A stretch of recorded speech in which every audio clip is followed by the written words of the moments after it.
All right, well, let's see if anybody decides to want to come in on this. All right, well, let's see if anybody decides to want to come in on this.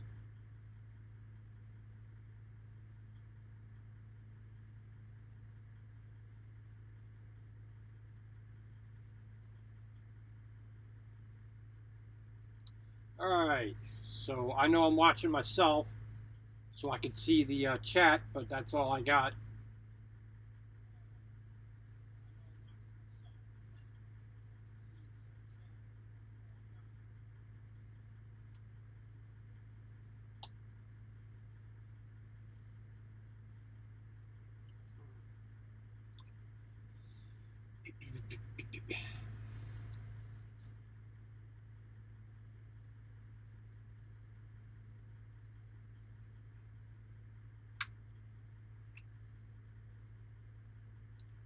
All right, we got a couple people in here now. No idea what that noise was about. All right, well, we're going to give this a try here. Let's see what how well this works. Doing the live feed from my Macintosh, MacBook Pro, using the OBS software. Have never done a live with this before, so please forgive me if any technical issues happen. Can't promise anything exciting, which it probably isn't. This is mainly just a test. If it had been an actual emergency, you know that routine. Okay.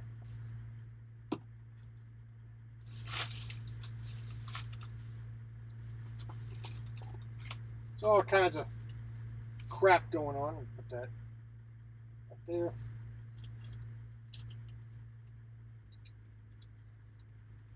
So who's watching besides myself?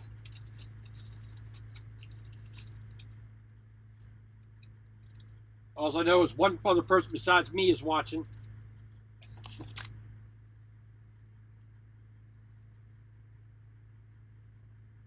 So this is the inside of a truck, in case you didn't know. Got a refrigerator right here, cabinet, some other open cabinets up there. Head of the bed right here where I usually sleep. And on that side there, basically got an identical cabinet down here and a couple big open spaces there. Got a microwave up there. Got my printer right here. The notebook is right in front of it. Over this way, foot of the bed, I got a whole bunch of junk over there. Same old as almost any truck.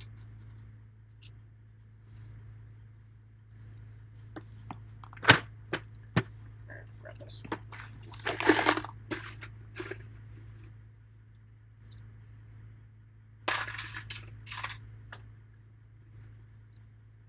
Well, looks like I'm the only one sticking around. All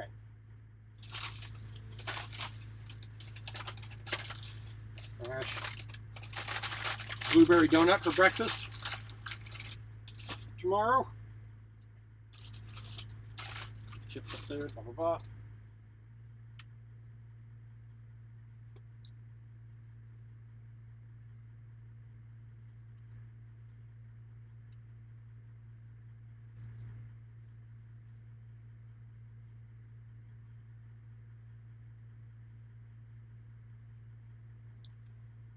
So I really don't know what to say here because nobody's in.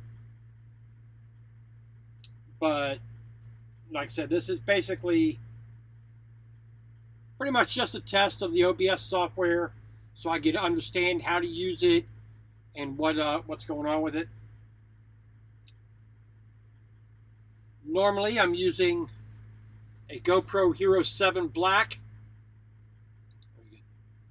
See that right there? Just charging it up right now.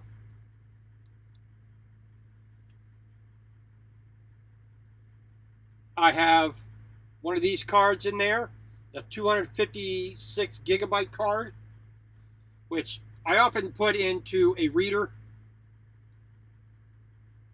and plug into the computer to download it. I use the Western Digital hard drives, external hard drives to store all the footage that I do. This one is 2 gigabyte. I just picked up two of these 4 terabyte, 2 terabyte, 4 terabyte. This is drive number 5 for here. So I have 12. Let's see. All the rest of them are 2, so that's 8. I have 12 terabytes of stored data up to this point, and I'm starting on a 4 terabyte drive, and I have another one over there as well. So 12, 16. I have 20 terabytes of space available to me to use with these hard drives.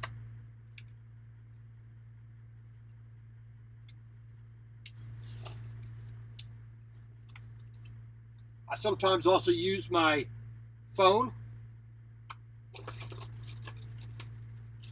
And I also have 3 of these little $30 action cams, which I got off of Amazon. They're okay. And they're supposed to do 4K, but it's really just B shots that I do with this. Hey, dads, welcome on. Just trying to test here with the OBS software. Like in the heavy haul, I've done 2 permitted loads thus far. It is a big adjustment from regular trucking, where everything is, the 53-foot van. Everything fits 8 foot 6 wide, 13 foot 6 high, 80,000 pounds. So getting used to dealing with the permits is the biggest thing, which I knew was going to be the biggest thing. The driving aspect, big deal. You got to be safe in every truck. Going back to a stick shift from dealing with the stupid automatics in the Volvo and in the Kenworth, definitely a much greater improvement, especially the low end control, where I always wanted it, which I just don't get in a automatic. Definitely also being able to see my hood is always, it makes the ride a little bit more enjoyable, definitely. And plus, you look a little bit cooler in the parking lot. I mean, I need all the help I can get, obviously. Hey, Vrains FN, how you doing? Good to see you. I mean, I've never seen you before in my subscriptions, so welcome. If you would, go ahead and subscribe. And Mr. Richardson, how you doing? Placer Chaser, how you doing? Welcome all in. I mean, just like I said, this is primarily a test of doing a live through the computer. Right now, I am currently on I-95 at the very tip of North Carolina, in Pleasant Hill, North Carolina, at the Pilot. I'll be here for the rest of the day today, and I'll be here all day tomorrow doing a 34 reset. And then Monday morning, I deliver over in Chesapeake, Virginia, which is basically about 75, 80 miles to my east, over in Norfolk, Virginia, very at the southeastern point in Virginia. Got some Caterpillar gensets. Got two of them, which we're delivering there. It's a legal load, so nothing too exciting, but an easy load straight up from Georgia. Like I said, I'm still getting used to this truck and how things are laid out and how I live in the truck, because I am an OTR driver.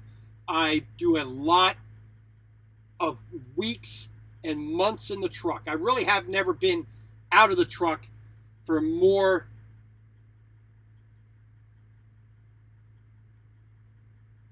than a week.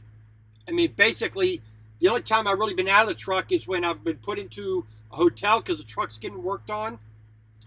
I took a couple of days of home time here and there. You know, typically never more than 4 days at a maximum. Or when I made the transition from one job to another. I wouldn't say the sleeper is exactly big there, Pop. You know, most popular. You're basically in a 7 by 7 by 7 cube. Out of that, you have to take a full-size, twin-size bed. You have a little bit of storage underneath. You have, you know, a cabinet here, refrigerator. This is a little tiny, not even a college dorm refrigerator. This is like something you have under your desk at an office, and a little bit of storage here that's recessed about 1.5 feet, so not a lot there, and basically almost identical on the other side. You know, right behind you. You know, and then you have a little bit of outside storage, but I got basically everything I need in the truck. Clothes, entertainment, my kitchen. I got a microwave. I got my printer to get my permits, part of work. You know, I got Instapot, rice cooker, hot plate, panini grill, pots, pans, knives, forks, bowls. All my medicine and supplements and vitamins. All my clothes are in here. So my toiletries are in here. You know, I got a yoga mat on my computer and my camera gear. Which, like I said, my primary camera is this. A GoPro Hero Black 7. With a 256 gigabyte card, which I have 2 of.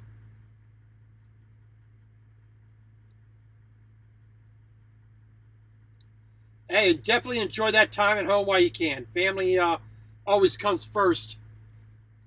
You know, and just have a good time there, dads. Thank you for joining me. I'm going to try to do this a little bit more often. I got to figure out how to do the premiere thing so I get a little bit more views. I mean, I got 7 people in right now, which I appreciate. I've got my other YouTube channel on here. Hey, Rob Addison, how you doing, sir? Just trying out the the OBS software here. So down here, hey, Chris the Trucker, man, how you doing, sir? Hope you're still liking Melton. I liked Melton a lot when I was there. I mean, the only reason I gave it up was to come do Heavy Haul. So, if you're still rocking it, keep going. That's the issue, Placer. I got to figure out how to set up a external camera through the MacBook so I can do that. I have done some on the road lives. If you look back in my on my videos, you'll see I've done like about 11 of them. And once I did, I'll try to do number 12, you know, from the road, shooting down the hood of the truck, and then YouTube changed the requirements to shoot a live feed from a phone or a GoPro. You had to have 1,000 subscribers, which I finally just topped out. What is it? 537 right now. Which, you know, after a little over a year, that's not too bad. I mean, like I said, I do the YouTube thing mostly as a diary for myself. And that's the thing. I would have continued doing lives, through my GoPro if I could have. But YouTube changed the rules, and now I've been searching for a way to do lives. So, but at the moment, this is the only way I could do it. Stationary, while I'm parked at the end of the day, and that's the way it is. I am not using my phone to go through. That's horrendously expensive. This is what I use. I'm using Unlimitedville. Go to unlimitedville.com. This is what I use for my internet. 24 hours a day, no limits, no throttling, no cap.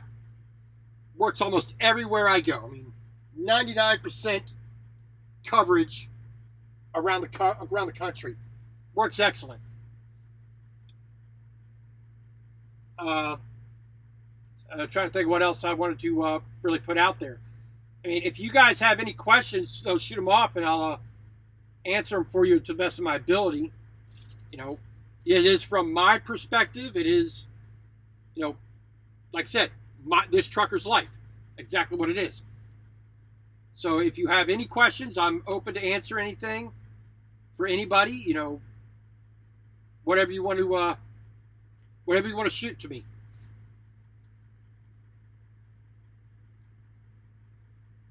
Tonight is one of those nights.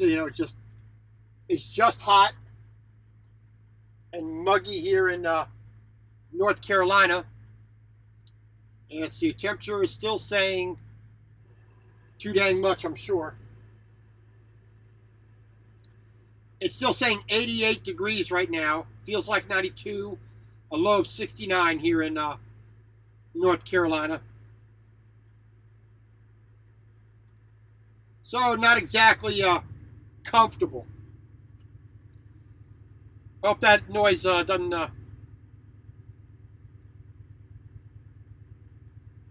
bother anybody. A little bit of AC needed.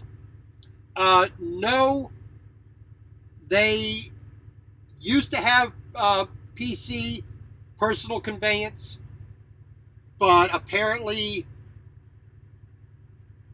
too many people have abused it, which I don't agree with, that they should have canceled it. Deal with the individual who did it. Don't punish everybody for it. But it's a small company. It's privately owned. The owner made a decision to nix it, so it got done away with. When I am running under permits, yeah, that can be a pain in the neck, because I can't just go up to the store, to a Walmart, or any other place where I can get the truck into. Hey, JP, how you doing, sir? So whenever I have a chance, when I got a legal load like I do now, and I can get off the road into a Walmart during my day, I take advantage of it that way. Or like just a couple days ago, I was in Punta Gorda, Florida, and there was a Walmart right across the street from the pilot.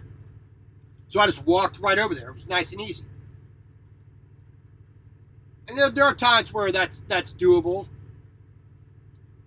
And JP, I am really enjoying the company and the job and the type of trucking that I'm doing now. I am enjoying it. I am learning a lot. That is one of those things that I think a lot of drivers are missing out here on the road. It's that mental stimulation, that challenge of doing the job. We all talk about the pedal pusher, the steering wheel holder, the stupid rookie who just can't do the job, and they're doing the most easy job. We all see it. We all talked about it. We all run our mouths about it. But actually having to think, you know, first of all, being a flatbed driver, step deck driver, you know, when I was at Melton, that challenged me going from just swinging doors to actually having to think about the load. How do I secure it? Do I have enough securement? What's the best way to do it? Should I use this way of doing it or this way of doing it? Should I belly wrap this or just right over the top? Should I put a bulkhead here or here? You know, how many chains should I put on this? Should I load my coil suicide, eye to the sky, or shotgun? You know, when I got slinkies, how many straps do I need, and which direction do I lace them up at?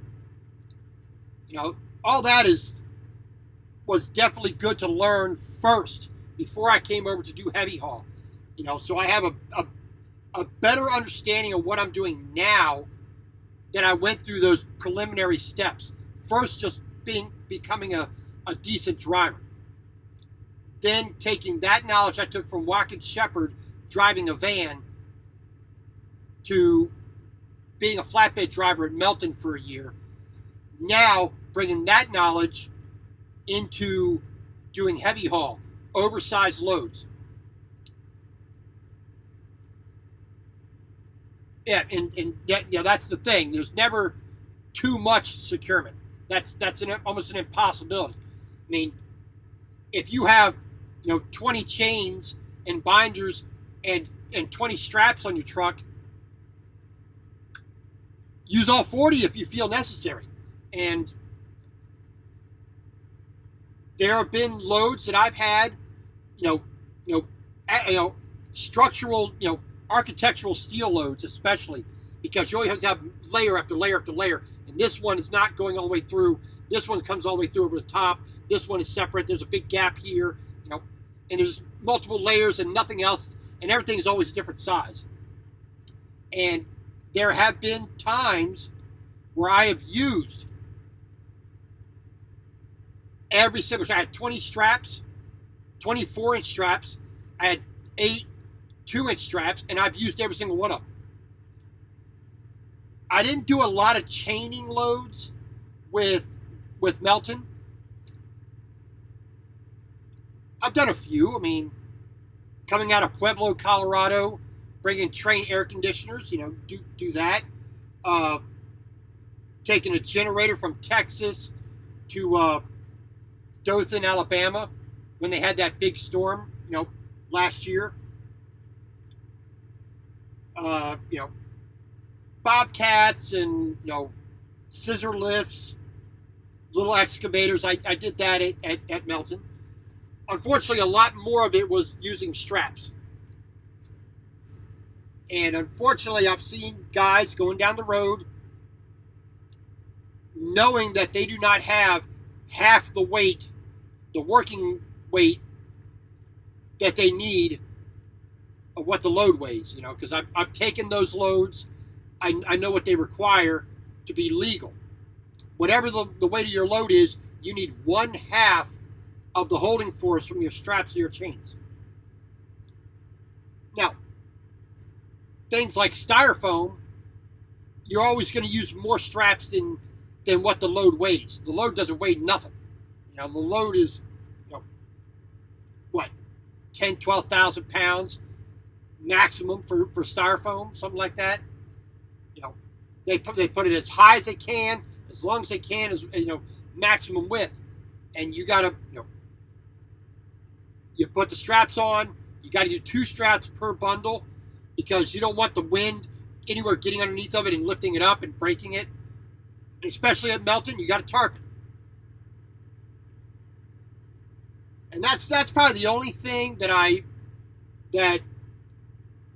don't understand why this company doesn't have tarps for loads like that. Because there are loads that are out there that I just can't take because they need to be tarped.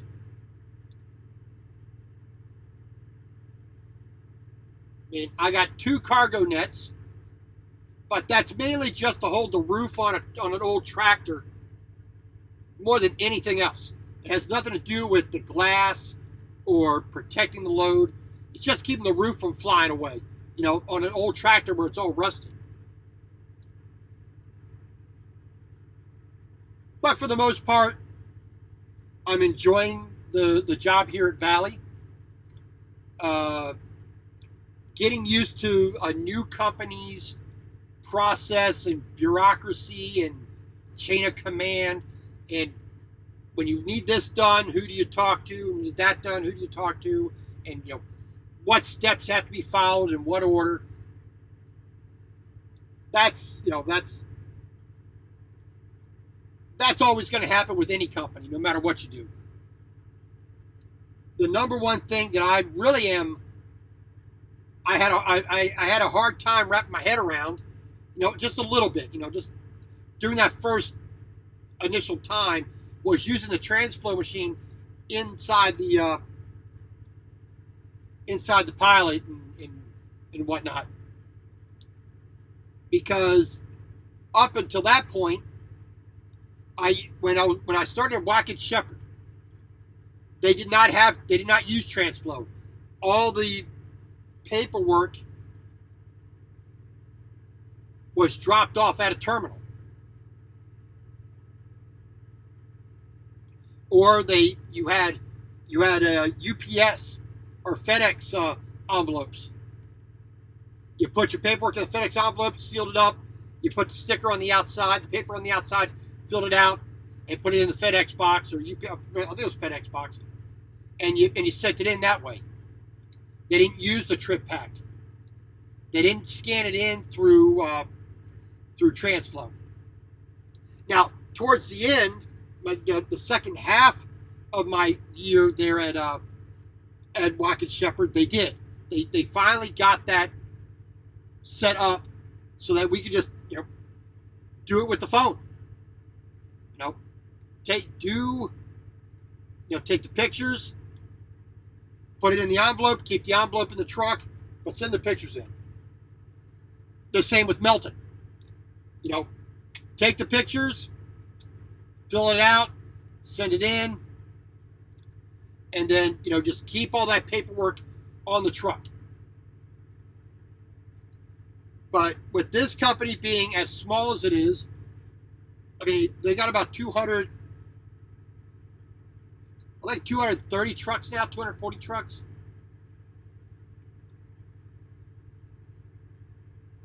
Small company.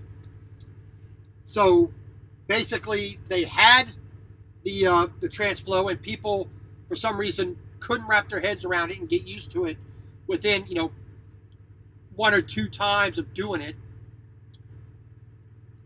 So they were screwing things up, so the owner just got rid of it.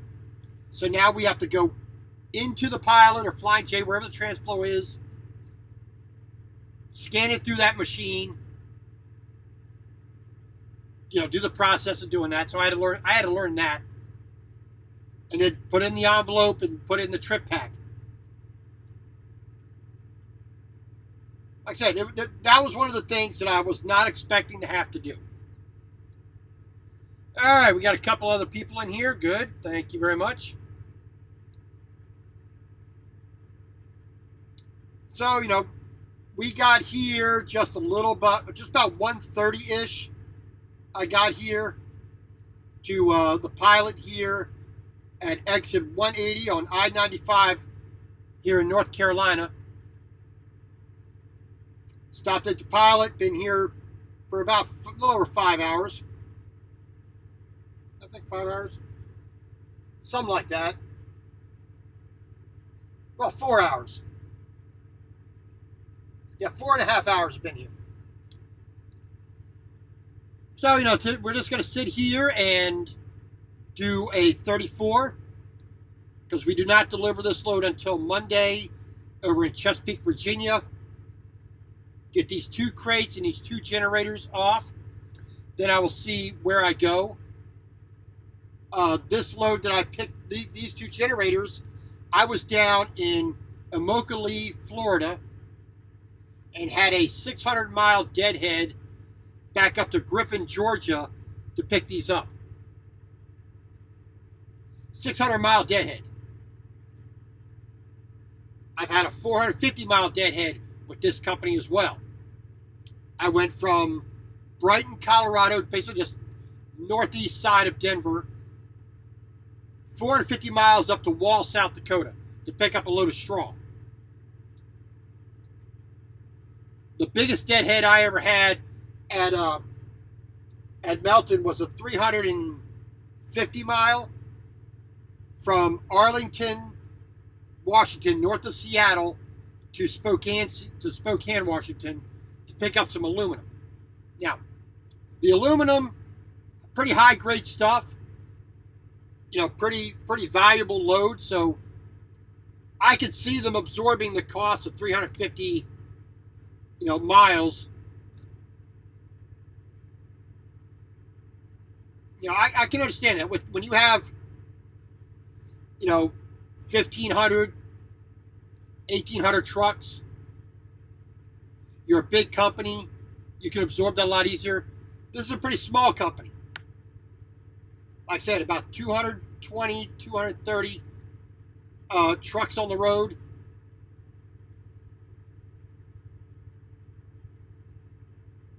Oh yeah, the Mountain Dew, they go for that caffeine in there. That's the caffeine and the sugar to give them that little bit of oomph.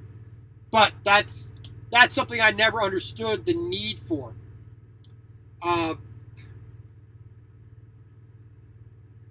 Driving, you know, needing a stimulant to do the job, I never really understood that. Maybe, hey, Ralph Floto, how you doing, sir? Welcome in. Good to see you. I mean, hopefully it's coming through just fine. We're having a good time. Just trying out the OBS software here on the MacBook. Basically just giving a test to see how it does. Getting my comments off the YouTube on the iPad there. So hopefully this camera is doing okay. Not as good as the GoPro, but if I can ever figure that out, I will. Hey, Darren Boozer, how you doing, sir? Welcome in. Thank you for joining us. So, you know, just kind of just rambling along here, not really, didn't have any real topic to discuss. So if you guys have any questions, please go ahead and ask them. Do my best to answer them for you with as little as I do know. And, you know, I give you my opinion pretty readily. But other than that, you know, what facts and knowledge I do possess, I would gladly share as well. I still got to get used to looking at the camera here. Sorry about that. It is, for a natural introvert, it is a little bit difficult to look at the camera to try to talk. So please forgive me if I'm not looking always at the camera. Yes, I did. You know, I saw her brand new her T680. She's got the high roof, the you know, version of it. When I was at Melton, I had the mid roof, and when I was at Wackett Shepherd, I had a Volvo with the high roof, and I like the mid roof a lot better. Mid roof with a double bunk is like the ideal for me.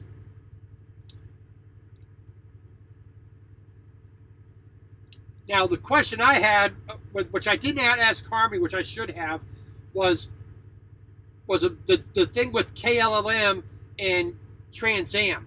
Are they linked somehow that I'm not aware of? But I'm glad she got past the orientation and retraining and safety stuff, and she's out doing what she wants to do, which I'm very happy for her.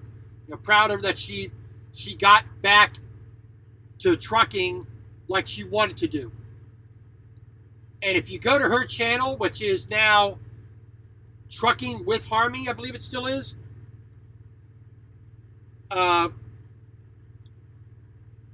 If you look on there, you'll see the interview that she did with me. So I was glad I could help her with that. Hopefully now that she's actually on the road, she'll get a little bit more subscribers. So please go check her her channel out as well, Trucking with Harmony. I need a drink. I don't know about you, but I need a drink. And that's one of those things that I've been trying to do more. I'm going to be trying to do more of is cooking videos. But moving over to a new truck, I had to put a lot of things on standby, a lot of things off to the side. I'm 2 weeks again, 2 weeks behind on the vlog. But this is one of the things I go with on the channel. For my diet, I use the Powerade Zero. Zero sugar, zero carbohydrates. If you're going to do a sports drink, that's about the best you're going to get.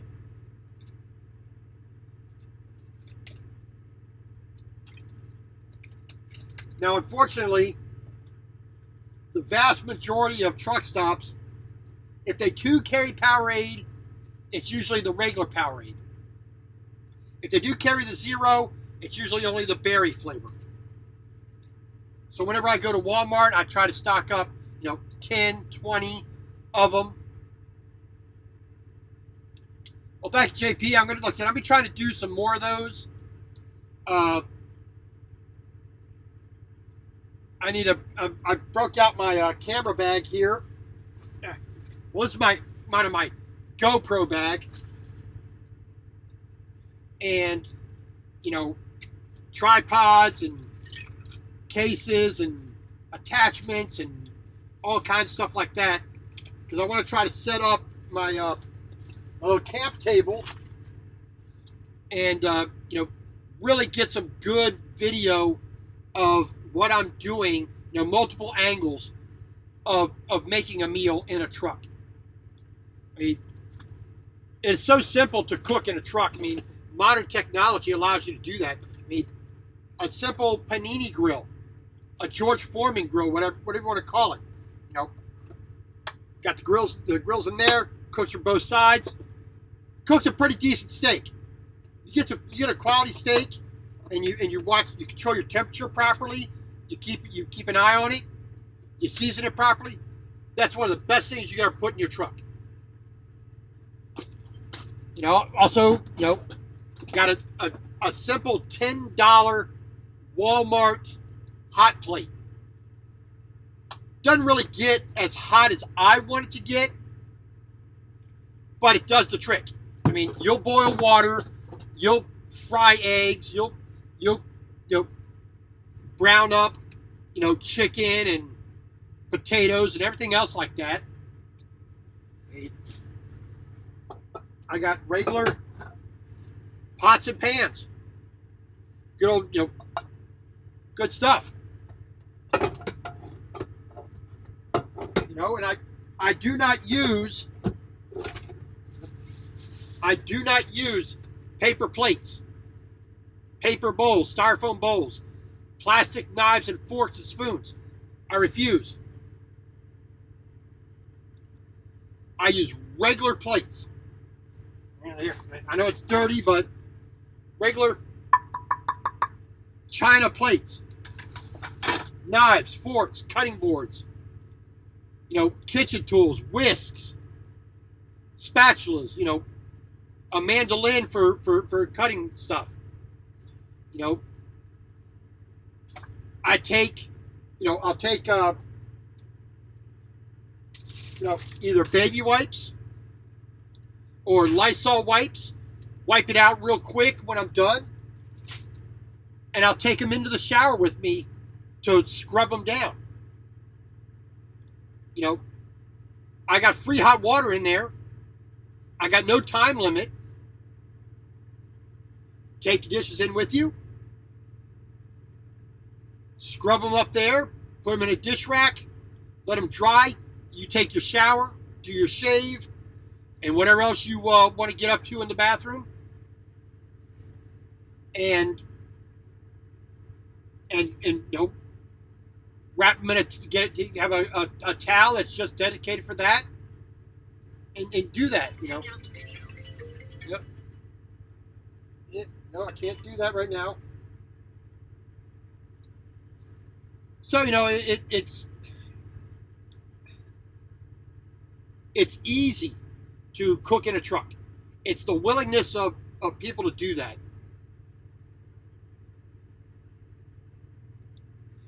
I have not even thought of asking a restaurant if I could do that. Not because, they're going to say no. It's because I've worked in a restaurant. I know how hectic it can be. And having somebody just come in, hey, can I do this? They have the safety concerns, the legal concerns. It's just so easy.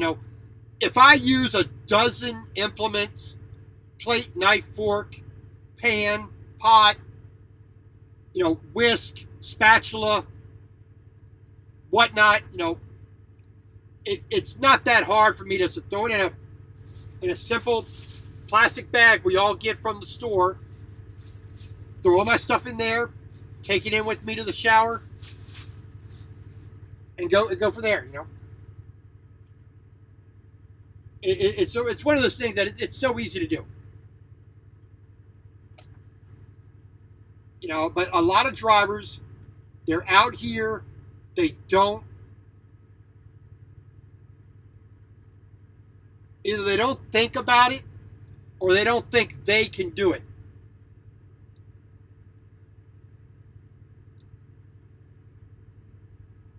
But that's where a lot of drivers lose a lot of money.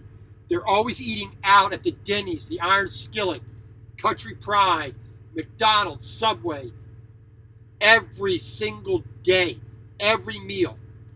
And they blow a lot of their money. I'll spend $50 a week on food, maximum. And Greg, that's not including the drinks. That's just food for meals. And I can make 7 meals easy with leftovers. So what I have the night before, I'll have leftovers for the next day's lunch, which I'll just pop it in the microwave. So I'll put it in a Tupperware, a little plastic container, throw it in the microwave, and heat it up the next day. Which truck stop you like the most? I am very partial to Pilot Flying J.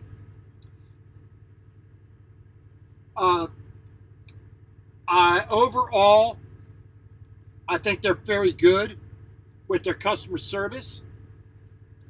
The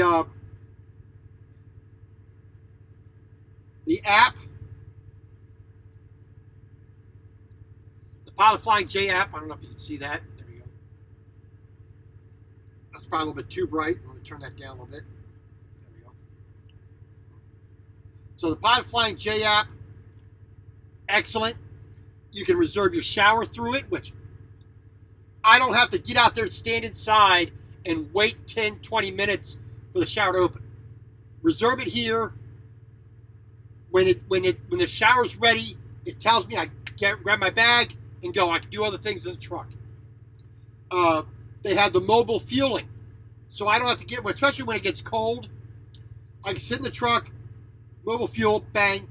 The one thing I think that Love's app does better is with Pilot Flying J, you have to get a code and plug that in outside at the pump.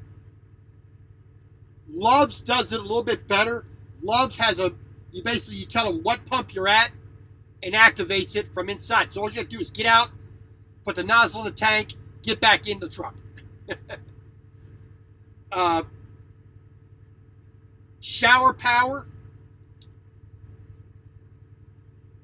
which I know Love's has the diamond status, which I had once with Love's because they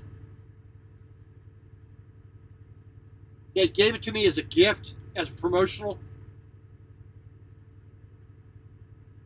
But probably the biggest thing, the customer service online, on the when you call the operator, the customer service is a lot better I've experienced with the Pilot Flying J than with Love's.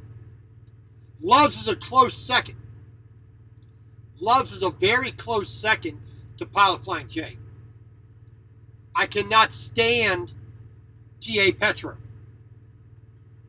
I think they're outdated. I'm not talking about the look of it. They always feel a little bit grimy and dirty and dark. Now, some people are going to talk about the reserve parking situation with TA Petro, that there are some places that half of their parking lot is going to pay parking. I don't mind paying for a parking spot if necessary. I'm not going to cry about it. When I was at Melton, Chris the trucker can attest to this. If you pay for parking, if you pay for a shower, they'll reimburse you at Melton. Melton pays for those, which is one of the big things I liked about Melton. Here they don't. This company doesn't do that.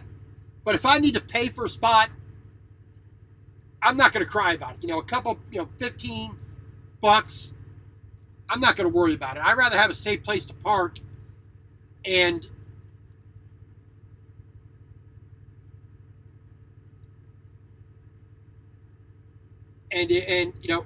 knowing that I'm safe, knowing that if I need to get some assistance for, a problem with the truck, flat tire, a blown airbag, whatnot, they can find me.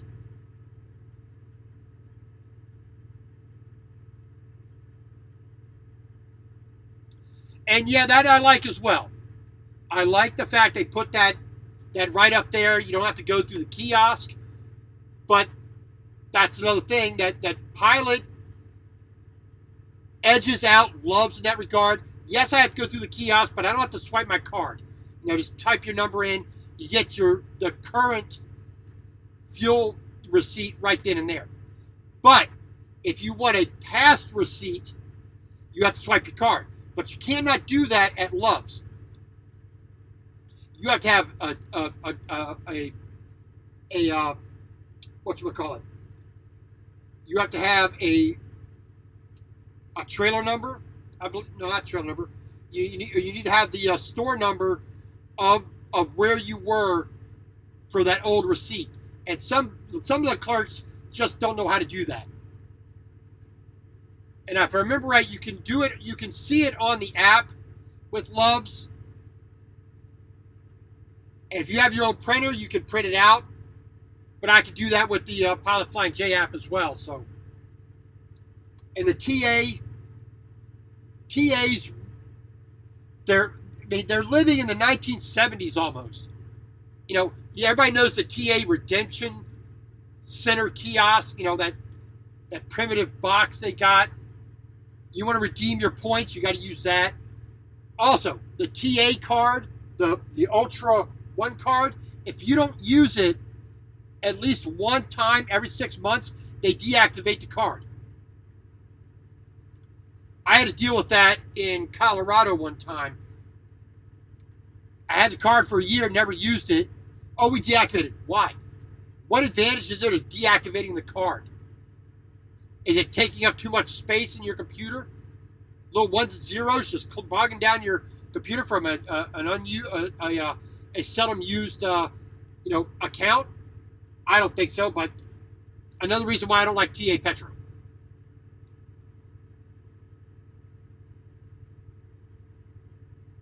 The only thing that I think is probably that I wish all truck stops would do is get their employees to understand that customer service is your top 10 things you need to focus on.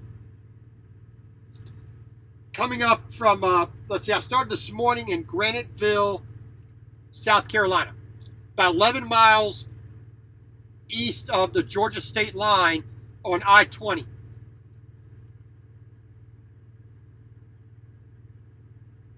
And on my way up here, I stopped at Sadler Truck Center / Pilot.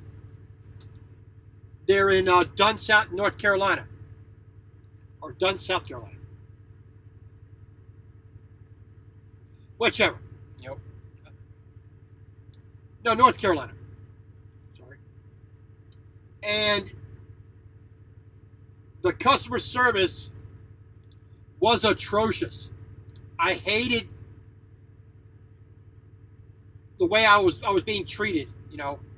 They weren't being rude per se, but they were not being personable. They didn't seem like they wanted to be there.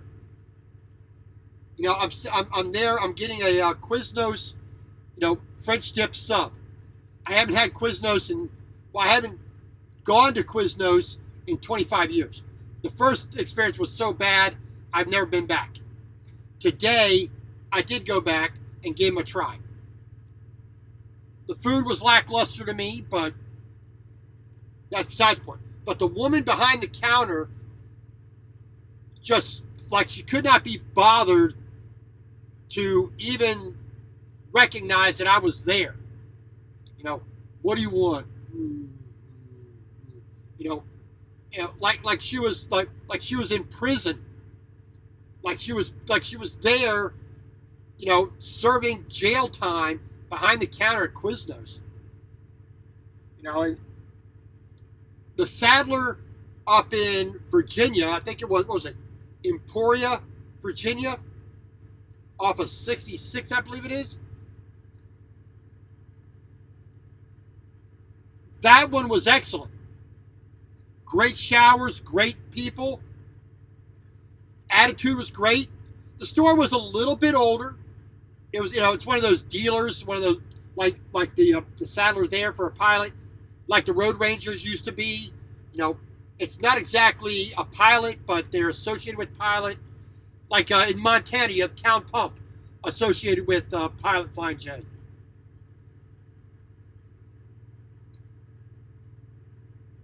I don't ask for much when I go into a store. I just want a little bit of recognition. Hey, how you doing? Welcome. You know, I don't need you to say, hey, welcome to Love's. Hey, welcome to Pilot. I don't need that. But when I'm actually engaging with you, you know, ordering a sandwich, checking out the register, asking for my receipt for prime parking, getting my scale ticket. No, just, that's one of those times I want you to lie to me. Lie to me to actually make me think that you give a rat's backside about having me in your store. I don't care if I walk away and under your breath, that's the biggest son of a bitch I've ever seen in my life. That guy's a flippin' idiot. I hate that guy, and I just met him. You know, lie to me. I like it. Tell me I'm the greatest thing since sliced bread, coming in and buying a Coke and a hot dog from you, and you're never going to see me ever again. Lie to me. Please. Give me a sense of that you actually give a rat's ass about doing the job. I've done customer service like that. I've been behind that counter. I faked it. You know, I lied to the customer to make them think that I actually cared. It's called customer service. That's just what you do. That's what customer service is. You know, you make the customer feel like they're the only thing on your mind at the moment. Having provided that customer service myself in restaurants, in retail,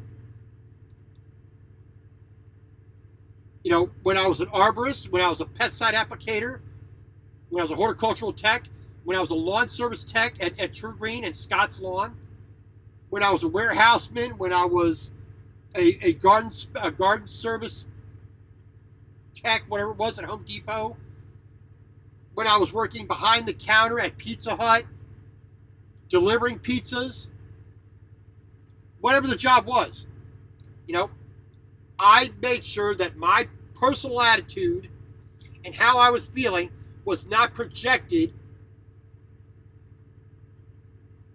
onto what the customer would see. You know, I would not let the customer see that I was having a bad day. My dog ran away. I'm sad. That person doesn't care.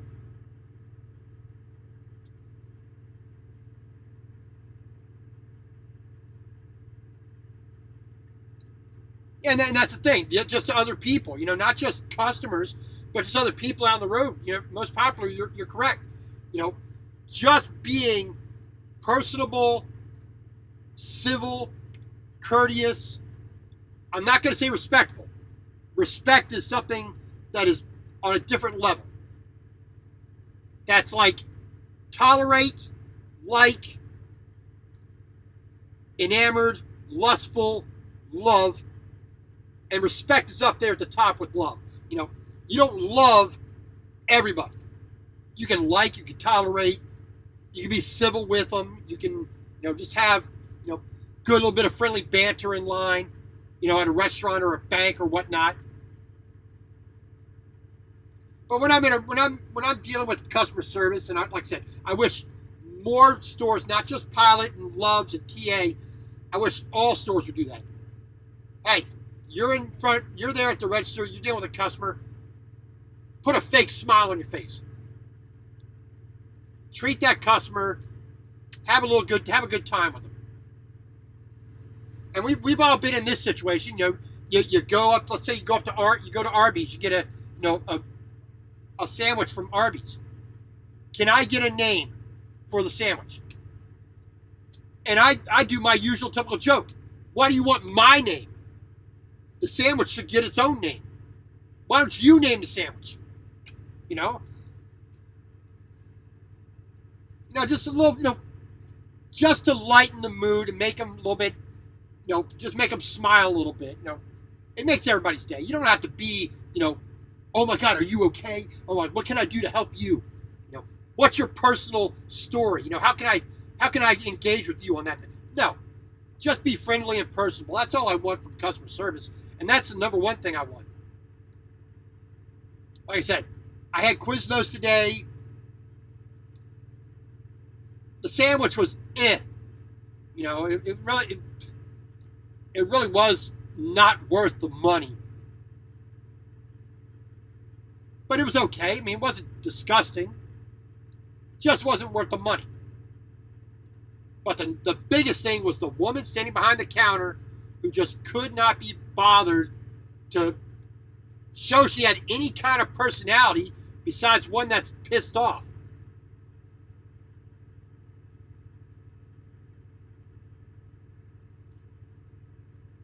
You know, and just like most popular, hi, Asaya.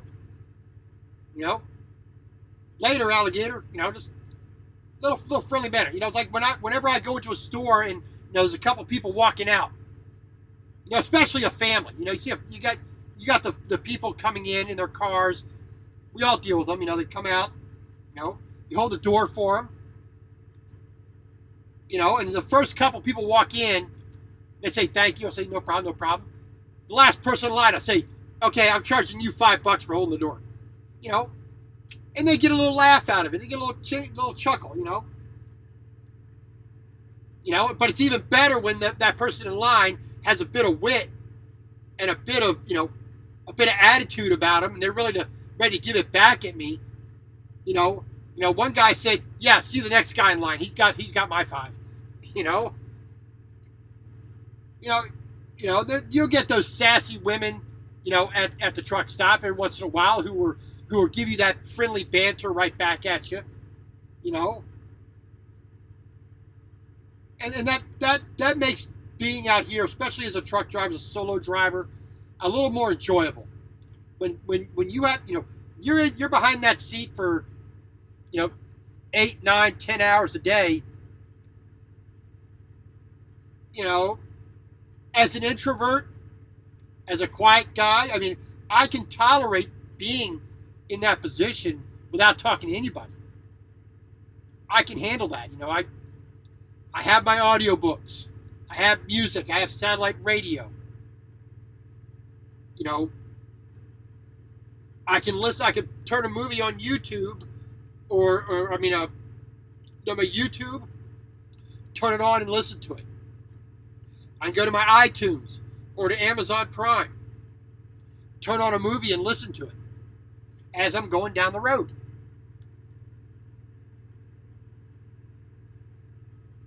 But also, doing this, the YouTube thing, I also get to talk to myself. Hey, this is where I'm at. I'm at mile marker this. We're doing this speed. Here's our miles per hour. The weather looks like crap. Okay, let me rant and rave about some idiot on the road. Let me rant and rave about the customer service here at this pilot. And if you've seen the episode where I was in New Albany, Mississippi, that woman set me off. If you go back and watch that one when I was still in Melton, that woman set me off. And instead of going in and busting something up or yelling and screaming at somebody, I vented to the camera.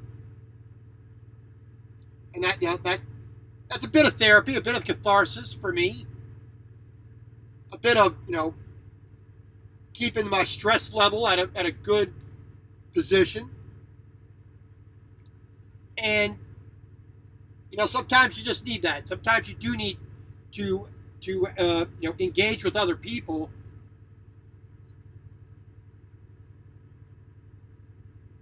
Just keep your sanity level, somewhere around there, A little bit more than that would be great, but just at that lowest requirement level, that's always a good thing.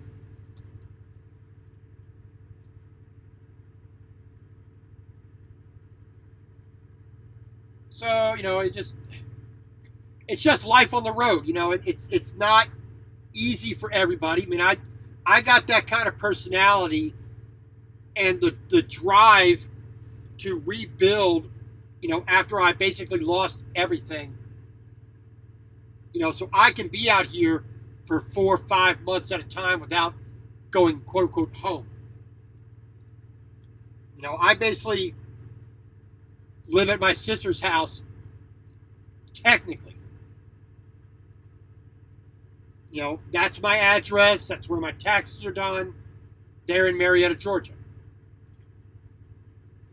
But in reality, this is where I live. This is where I work. I commute to work 3 feet up to that driver's seat.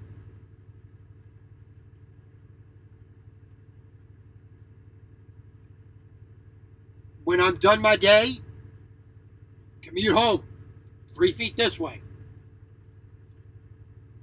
I do my best to act as if it's a normal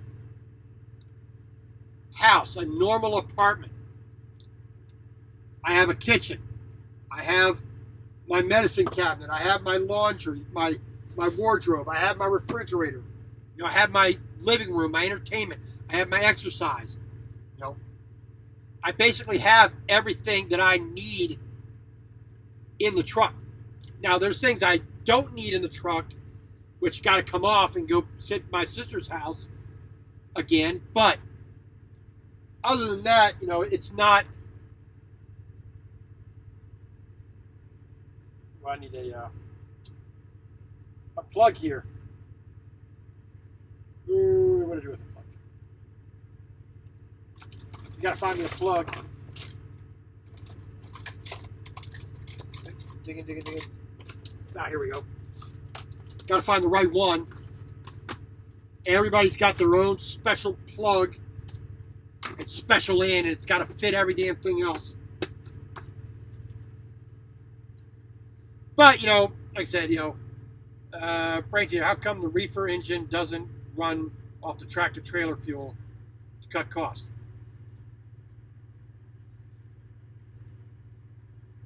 Well, technically it does. It's the same exact fuel from the same exact pump. The only reason they separate it and put its own fuel tank on the reefer is because that trailer can go to any truck. So the reefer can run without the truck being attached. And there's a lot of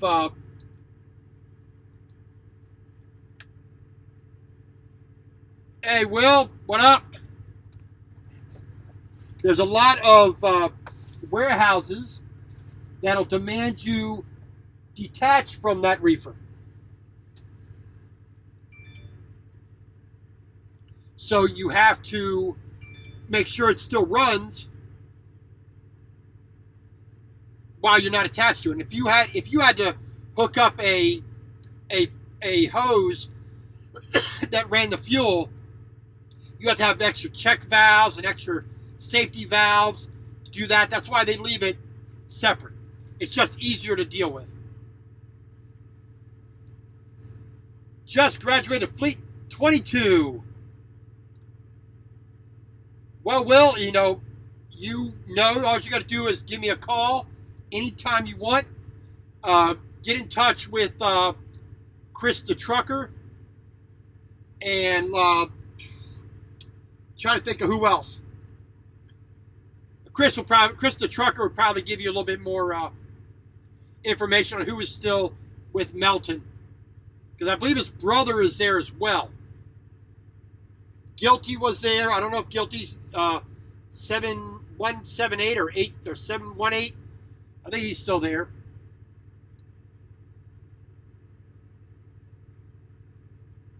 So you got out of the baby fleet, so you're good to go.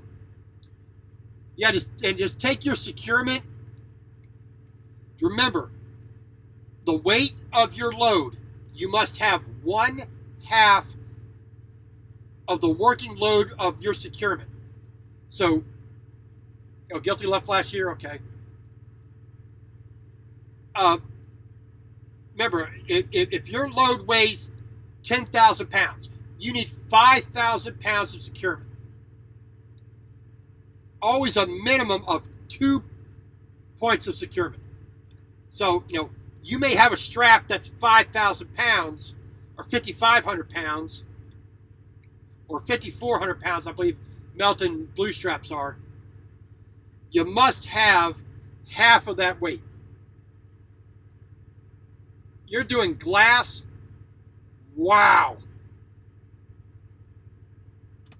That, I got to give you props on that, Will.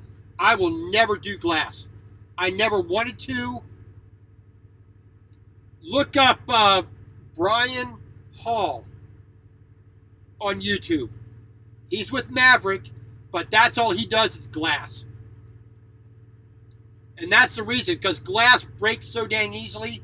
I never wanted to deal with that, ever.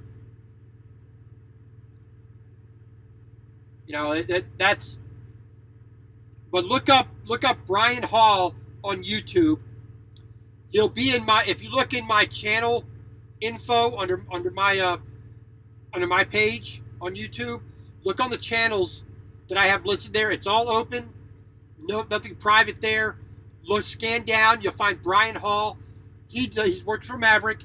He does nothing but glass. Not my taste of video, the way he does it, but it's more personality with him than for my money. But that's my view. But like I said, securing glass is very difficult in my book. Hey, P-Dub. Thank you for joining. Like I said, there's certain types of trucking that I never thought about doing. There's certain types of trucking I never wanted to do. And then there's what I'm doing now, heavy haul. This is what I wanted to do from the very first day that I decided to be a truck driver. Before I went to go get my CDL at Catalog Trucking there in Atlanta, Georgia, I've done one reefer load. I've done one load with a lumper, food service, and I never wanted to. I'm glad I had the experience, but never want to do that. All right, P-Dub, I am in Pleasant Hill, North Carolina, exit 180 on I-95 here at the Pilot.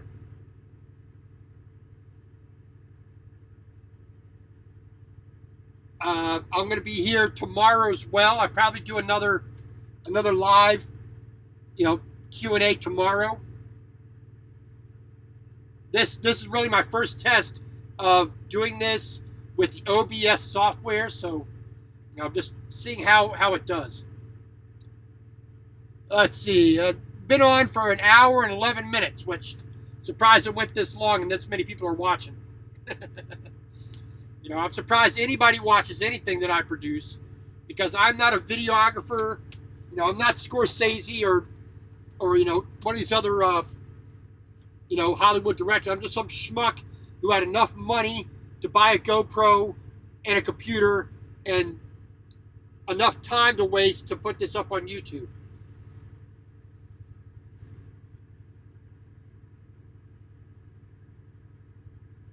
Oh, yeah, I mean, I could. I guess you know this particular one. But I'm so used to being, I'm from Baltimore originally. I was so used to, if I wanted a real cheesesteak, I just drove 90 miles up the road to Philadelphia and got me one. Now I go to South Street, or what South something, in Philadelphia and get a real one from Pat's. And no, I'm not a Geno's guy. It's Pat's King of Steak, or it's nothing. Geno's is a bad copy for me.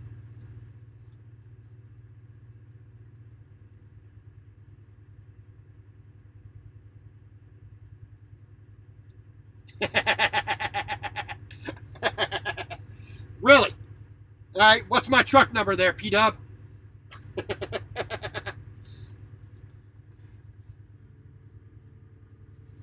Let me take a look.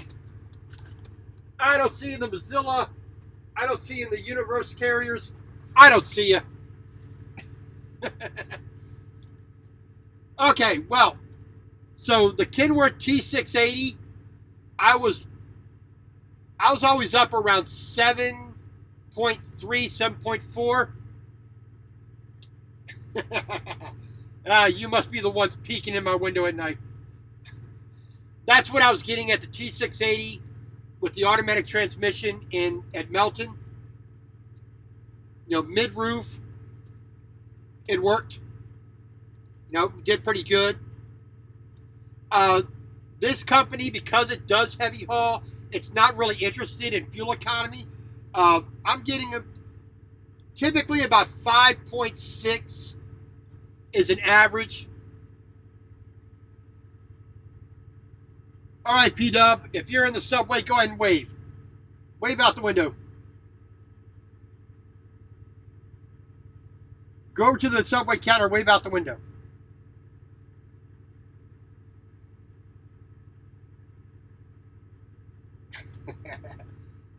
And that ain't you, because I know that guy. That guy's name is Jeff.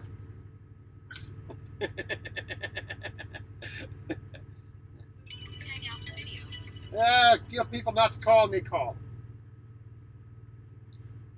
All right. All right. I don't mind it. Hey, JP, anybody recognizes me? I have one place where I got recognized, and that's only because I'd been there before.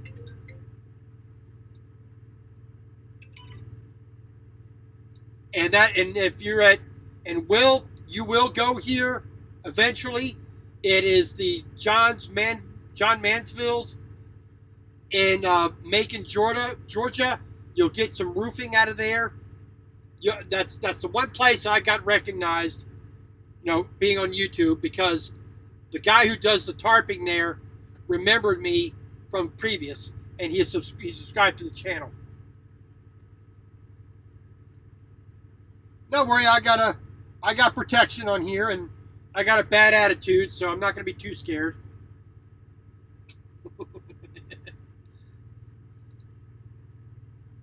Yeah, I got a rubber band I could shoot at you.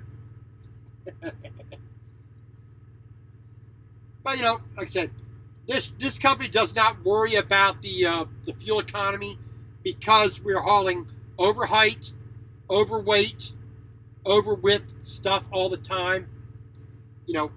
John Deere, Caterpillar, all kinds of, weird construction and farm equipment.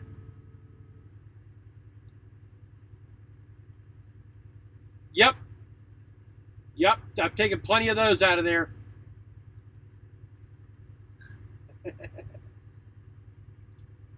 But, I still, the little trip computer that's on the dash, I do watch the fuel economy because I'm still wanting to learn how to best use this transmission. 18-speed transmission. I'm every day I'm getting a little bit better at shifting. It's not like driving a standard car synchro mesh transmission. There are some differences. Learning how to float the gears and really getting used to how sensitive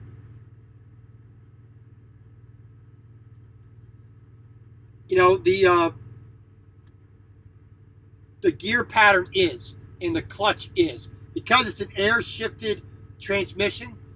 The air pressure going in and out, it's very fine. I mean, I lift my foot barely even that.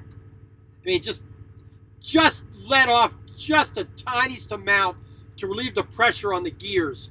So the gears are going like this, pretty much square, and the engine doing this, pushing on the transmission. So you just let off just enough, just barely enough as it spins to take it out and put it back in. I mean, it's amazing.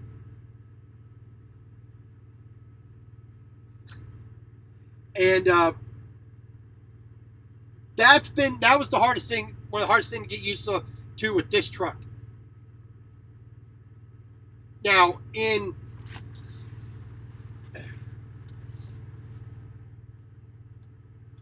the automatics, it's just you put it in drive and you go. You don't think about it.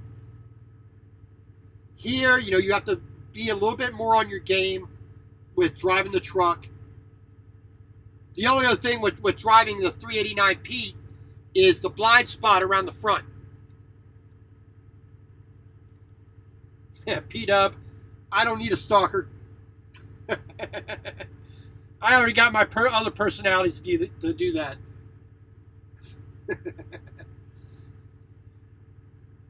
Now, so and that was one of the things that I asked a lot of questions about when I knew that I was coming to this company and I knew what type of vehicle I was going to be driving.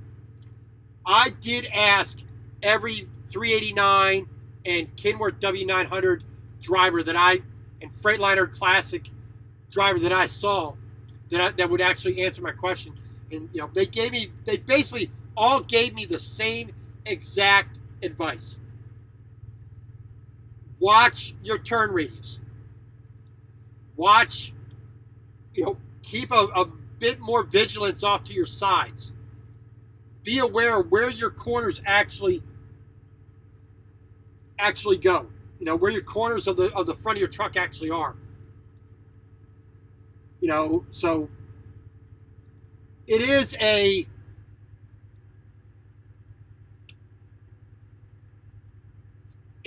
was a little bit getting used to driving this style of truck and how it handles and how it turns and what where your blind spots are on the front.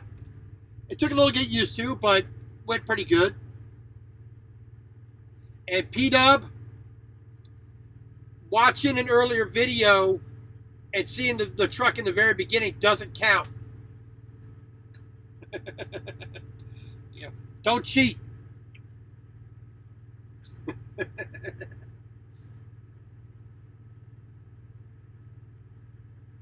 If you're going to stalk someone, do it properly. But other than that, it definitely getting used to the truck, getting used to holding a clutch down in Atlanta traffic.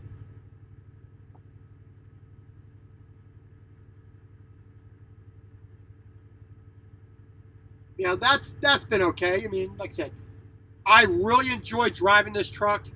It's a lot more comfortable. I mean, I went from a 2016 Volvo, you know, high-rise double bunk with the I shift, with the shifter right next to your, on the seat, right next to you. I hated that. Drove that for a year and a month. It was okay. It helped me learn how to handle a truck on the highway, in tight spaces, in, you know, downtown Chicago, in wind, snow, rain. Hell, you know, I was driving during the Santa Ana winds in 2018.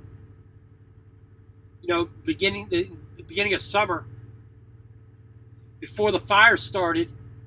You know, Fontana, Ontario, LA, Basin area, driving an empty 53-foot van on I-10 with the 80-mile-an-hour gusts. That was pretty dang scary. You know, it taught me a lot. It taught me never to go to freaking LA. But then I moved over to the T680 Kenworth mid-roof at Melton. And then I had to worry about different dynamics. One, the truck was longer. So, you know, I had to learn how to adjust that. The difference between a flatbed 53-foot trailer and a step deck that was 53 foot, and you know, being able to move that back axle backwards and forwards, that gave me a lot of leverage. And you're missing the V, P-Dub. You're missing the V. Valley, not alley, valley. You're a bad stalker.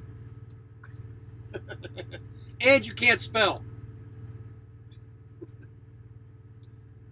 So now I'm in a truck with a 48-foot step deck without a moving axle, and I am still the same length as these 53-foot vans with your standard sleeper truck on them.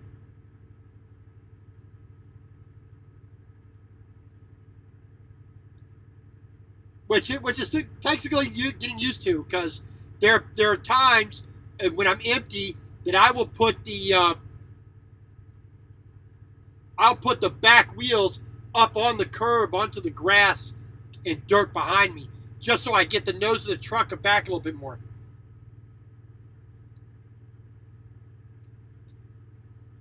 Well, P-Dub wants to live under a bridge like a troll and scare goats. That's up to him. I hope he enjoys it. You know?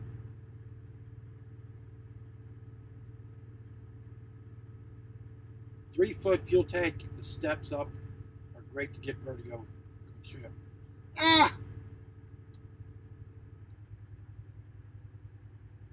I think the only time that I was ever nervous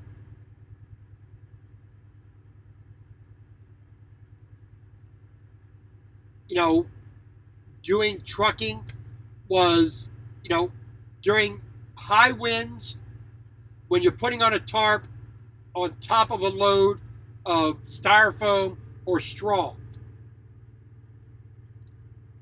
Because that 18-ounce, tarp that's 26 foot by 26 foot, when the wind catches that, even as fat as I am, my 200 pounds, quote unquote, 6'1", 200 something pound frame, the wind catches that tarp, there's no way in heck I'm going to keep it down,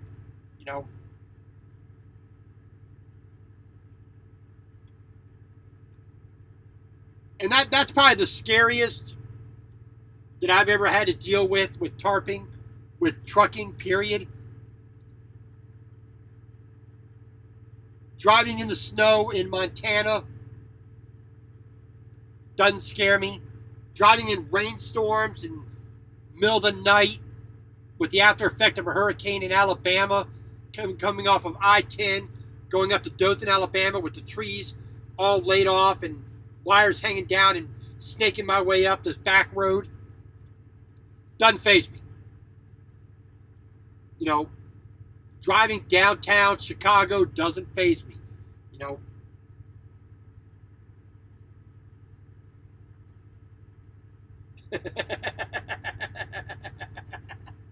all right, you gotta get that image out of my head. I mean, probably the worst day that I ever had while trucking. 2016 Volvo that I was driving. If I left the DEF tank, get down to a quarter tank, it would give me all kind of DPF codes and regen and, you know, D-rates and all kinds of crap.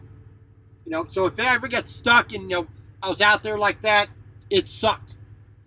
But I would have to take it to the shop and have them reset it so I would be in a hotel. Well, been in that out in Salt Lake City was one time. Where else? It happened 2 or 3 times. The last time I was in Detroit, I got put into a Motel 6 or Motel 8, whatever it was. Crap. Absolute crap. The hotel room, I could forgive that. You know, they're gonna, you know, Wackett Shepherd and Schneider, not the best for putting you up in good hotels. But the worst part about that night, I was suffering with a toothache. I didn't sleep at all that well that entire week, so I was a little bit punchy, a little bit aggravated. You know, nerves on raw. You know, not feeling good. Just got over a bout of flu. You know, so a lot of things were just combined all together. So I'm having a problem sleeping to begin with. In the next room was a couple having a good time. We all know what we mean by that. And for 7 hours throughout the night, screaming at the top of her lungs, telling her guy, get it, get it, get it, get it. Oh man, that was the most horrible time trucking that I ever had. That one night, I did not sleep a freaking wink, you know.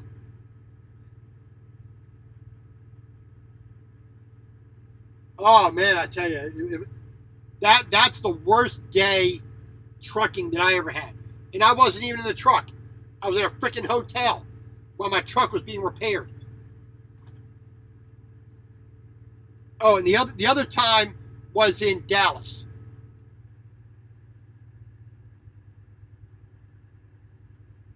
Yeah, Salt Lake City, Detroit, Dallas.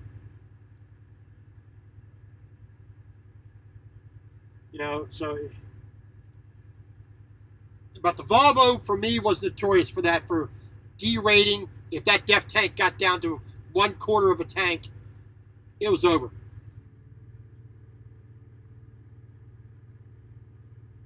All right, so anybody have any questions about me or the truck, the job, the company, my view on trans fats? I mean,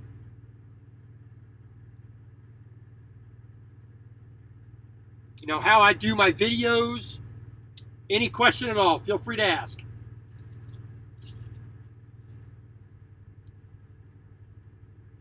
And JP, P-Dub, most popular, Ralph, Will, Chris the Trucker, Darren Boozer, Placer Chaser, thank you all for joining me. Dads, David Richardson, Rob Addison, V Rains. I just want to thank you all for joining me.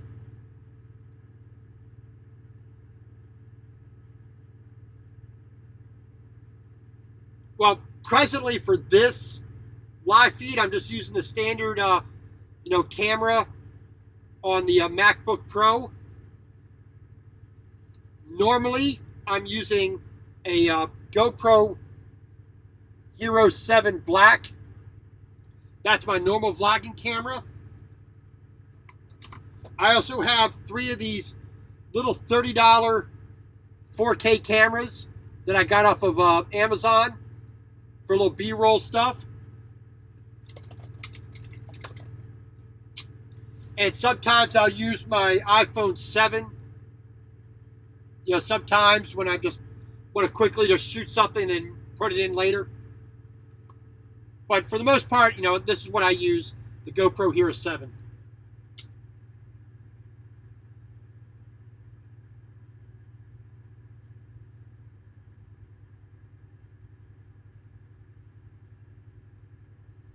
Look for Harmony. Put in trucking without the G, trucking with Harmony. Also look up Harmony letter C. See if you can find it that way. I'll try my next video or two.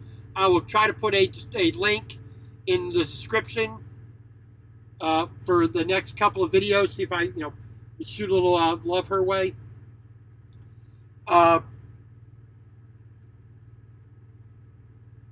Also, check out a few other heavy haul guys. They do a little bit more than me. I'm still in the learning process of heavy haul, but these other guys, they definitely have been doing it longer and know more about than I do. Look up Ag Hauler Films. AG Hauler Films. He works for a different company, but he still does basically the same thing I do. But he has a lot more, he's been more knowledge than I do about it. Look up Trucker 2 Chains. Number 2 Chains. He's also at Valley. Paul Kelly is his name. So he does heavy hauls with me. He's driving a 8-axle truck now. So he's got 4 axles on the truck, 4 axles on the trailer. He's taking some pretty big stuff now. Also look up Sergey Drachev. Independent, owner-operator. He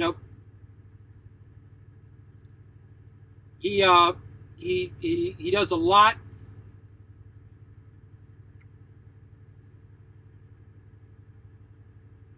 Of pretty big stuff. He's a Russian based out of Canada. Does a lot of stuff in America.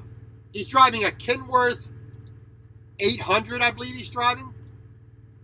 He's had a Mac, a big old Mac truck, but he does some pretty big stuff. It's always good to learn from these other YouTubers, which is where I got a lot of my knowledge and whatnot.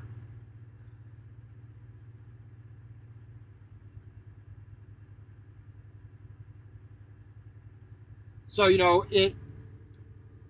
it definitely is it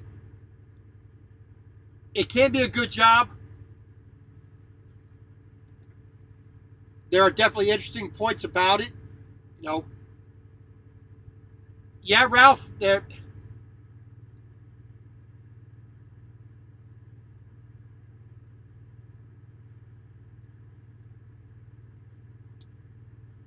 getting out into places like that is definitely interesting. I wish I could see more of the I don't want to say the tourist sites, but the amazingly beautiful things about America. Not just the truck stop, not just the hay field, like when I picked up that straw there in Wall, South Dakota. You know, that's always fun to get out to places like that, but I would like to see Devil's Tower up close.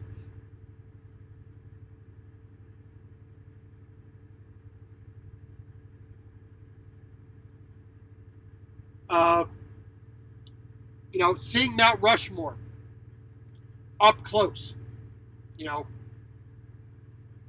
being able to park, you know, fairly close to these natural sites and these monuments, and being able to have enough time to go to these places, that's the downside. You know, you really don't have the ability to do that, you know, in a truck. Oh, you can just get an Uber there. No, that doesn't always work.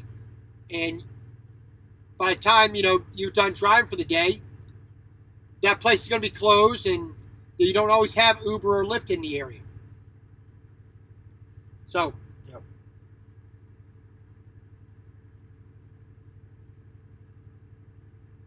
But other than that, you know, I really do enjoy the job. I like where I've progressed to these past couple years.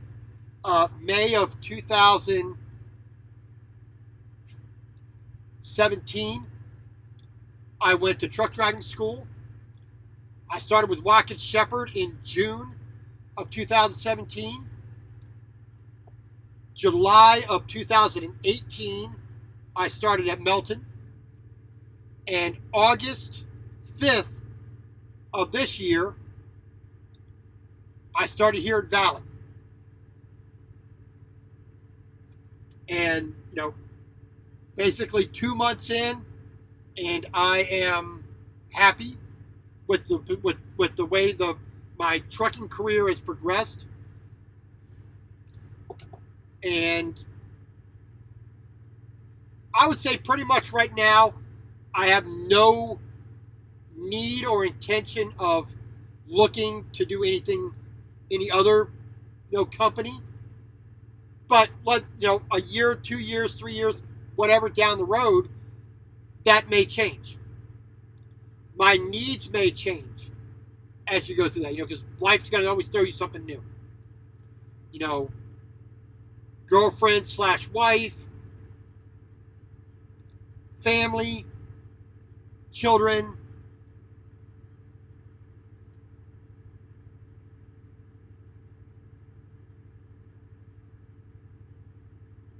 And, you know, it's just,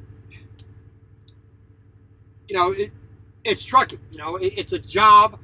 Some people say it's also a lifestyle. Well, some people do make it a lifestyle.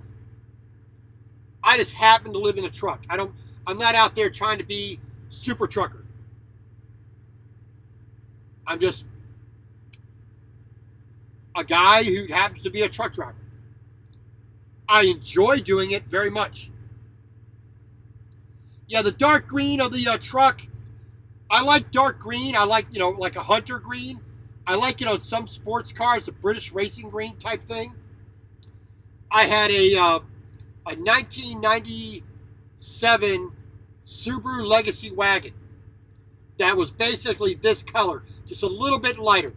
But I love that car. That was a great car for me. But, you know, there was a real light cappuccino brown color one that was in the yard that just blew the color blew me away. I just love that color. I mean, sort of this color. I don't know if you can, it's really not showing up too well, but this dishcloth, this color brown, I mean, it's not showing up too well in the camera. Looks a lot lighter in the camera. But imagine that a couple shades darker. I mean, closer to what my shirt is. You know, this is gray, but like I said, that mix these two colors, and that's the color the truck was, with a little bit of gold, brownish, whatnot. So it's been pretty good. Hey, Backwoods, thanks, sir. Appreciate it. My first live in this format, testing out the OBS software on the Macintosh. So, we're giving this a try. All right, so 1 hour and 41 minutes. And I think that's, I think we might just go ahead and call it there as a good first test. I appreciate everybody who came in. Thank you very much. If you could, on the way out, hit that like button. I would appreciate that.